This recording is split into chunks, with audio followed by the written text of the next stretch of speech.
In today's video, we're going to see how we can install our built-in shower tray right at floor level. We have done it using two techniques, and I'm going to talk to you about each one, the good things and the bad things. Which one should I pick? Let's begin. So, where have we made a walk-in shower? The first time we made one of these showers was here in our house, and it was in this bathroom. The bathroom was quite old and required extensive renovation. We made a plan of how we more or less wanted to do it, and then we decided to make the floor even. That is, both the floor outside the shower and the one inside would be made of the same ceramic. We considered several options, and in the end we went for the waterproofing kit. We went to a hardware store, bought it, and well, basically, it consisted of a waterproofing sheet that had to be placed on a cement slab that was already sloped toward the drain. So once we bought it, the very first thing we did was the cement slab. We placed mortar in such a way that everything sloped toward the drain. Once we had this entire slab completely dry, we then placed the waterproofing sheet, simply spreading it over the top and putting mortar underneath. It's important to keep in mind that you need to leave enough margin so that this sheet goes up a little on the walls and comes out a bit outside the shower. Once this sheet was dry, what we did next was to install the covering, which in this case, as I mentioned, we used the same ceramic tile for everything. The truth is that in this bathroom, it would have also looked very nice to make the shower a different color from the rest, since it was a spacious and large bathroom, so it wouldn't have looked visually small. We could have used a different covering from the rest. The truth is we liked it this way. And that's why we decided to use the same tile, but we could put any other type of tile on top. Even the mesh tiles they sell now, which come in the shape of little stones or small squares. There are really endless possibilities, and we can choose whatever we like best and whatever fits our style the most. Important things. Keep in mind that the slope must be perfectly done, because if not, the water can get stagnant. In our case, we made a serious mistake. We laid the tiles, we cut them, let's say, but we didn't make the slope, the cuts toward the drain. And even though the water drains, there are certain areas where a little bit of water still remains stagnant. So, do you have to finish removing it with a mop, or does it take many hours for it to finally go away? So, we'll see the solution a little later in the next method, which is the one we use for the apartment. And in this case, the tiles were perfectly aligned toward the drain, but we'll see this a little later. For now, I wanted to mention this about the tiles, since you'll probably see it and wonder why we didn't do it. Well, basically it was due to lack of knowledge, and well, it was a mistake. If we were to do it again, honestly, we would make the cuts just like we did in the apartment, so that the water flows and drains perfectly. I'm explaining this so you can keep it in mind if you decide to do it yourselves, regardless of the method you use. It's always important for the water to drain really well and not remain in any of the areas stagnant. So, when we lay the tiles before gluing them to the floor, would it be important or interesting to take some water and pour it? And check? Well, to make sure everything drains and that there isn't a little bit of water left in any area. We just had to install the shower screen and our shower was completely finished. Honestly, it's not hard to install the sheet, but like I said, the slope has to be done really well. So what if we're not 100% used to making shower trays, or we don't do it for a living? Well, there would always be this little issue that it might not be completely level toward the drain. Alright, we have the first method. Let's move on to the second one, which would be the bathroom we did in the apartment. Here I'll show you a bit of how it looked before. You can see there was a bathtub and we had to make a complete transformation. You can see this step by step on the main channel, Do It Yourself Decor. Let's start from the very beginning. In this bathroom, since we had a bit more experience, the first thing we did was a 3D plan and a mood board. The summary of everything is that we needed this bathroom to look visually more spacious, since it wasn't very big. We focused on making the space look bigger. Among all the things we decided, one of them was that the floor and the shower should be at the same level. And that way, besides being more comfortable not just for getting in but also for cleaning, there were no visual obstacles that made the space look smaller.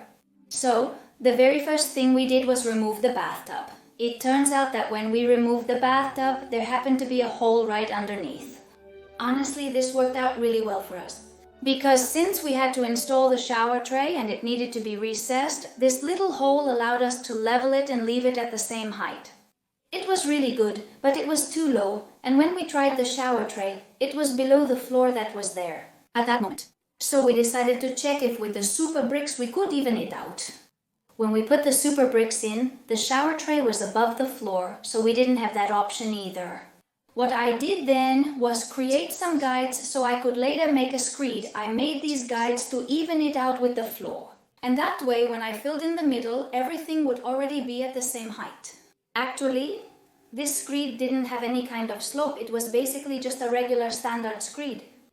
The only thing these guides helped with was keeping the same level. We took all the super bricks we had bought, broke them up, and used them as rubble, and that way the shower wouldn't be so heavy either. And to reduce the construction material, in this case the mortar. We placed the rubble, mixed the mortar, and filled in the whole gap.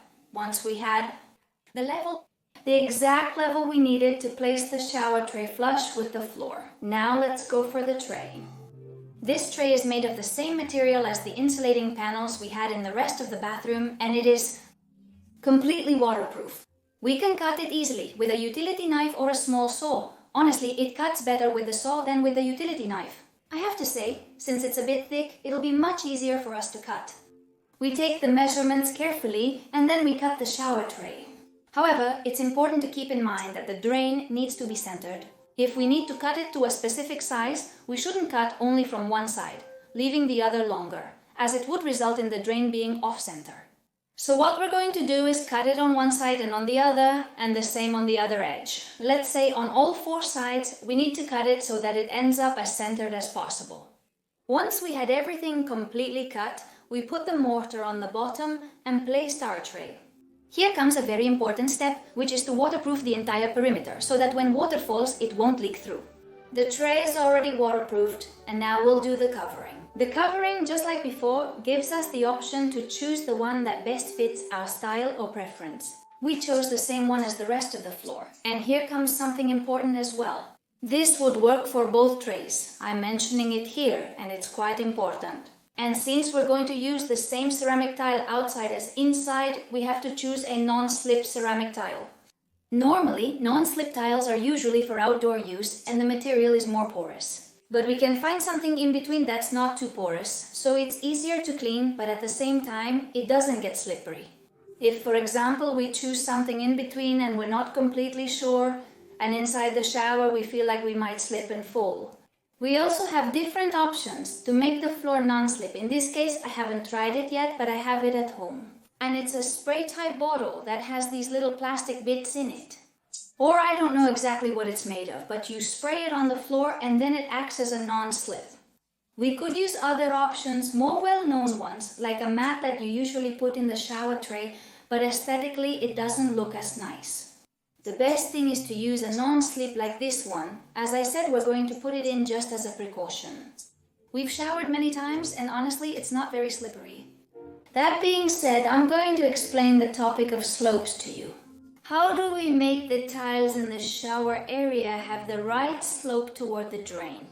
In this case, we chose symmetry. I liked having the shower completely symmetrical. We could have made it asymmetrical, simply following the same line as the tiles by inertia.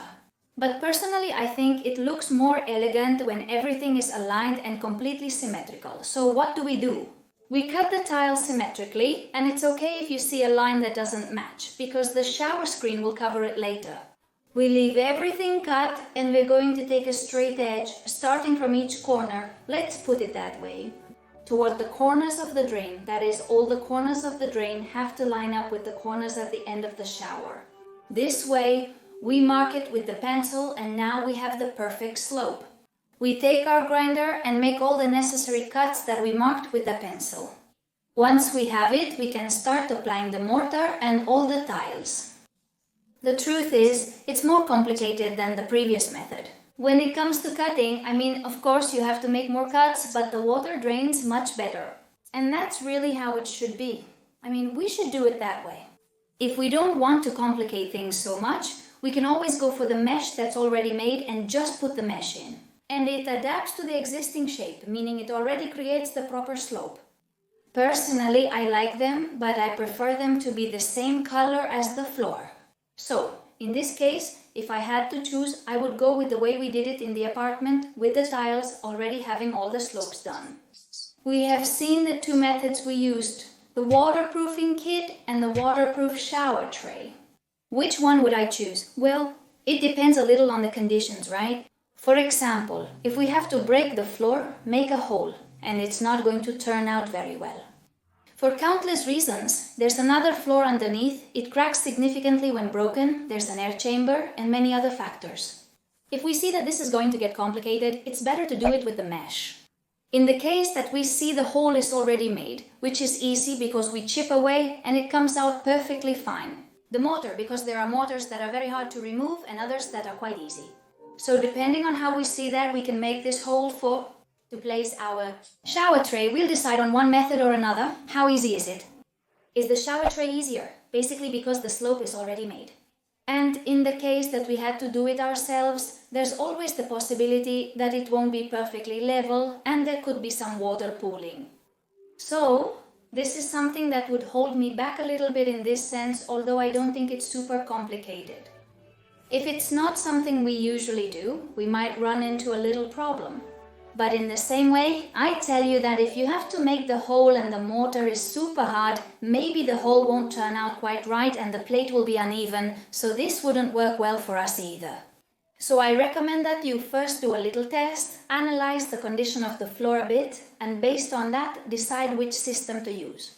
I hope this has been helpful and I explained myself well. If you have any questions, please leave them in the comments.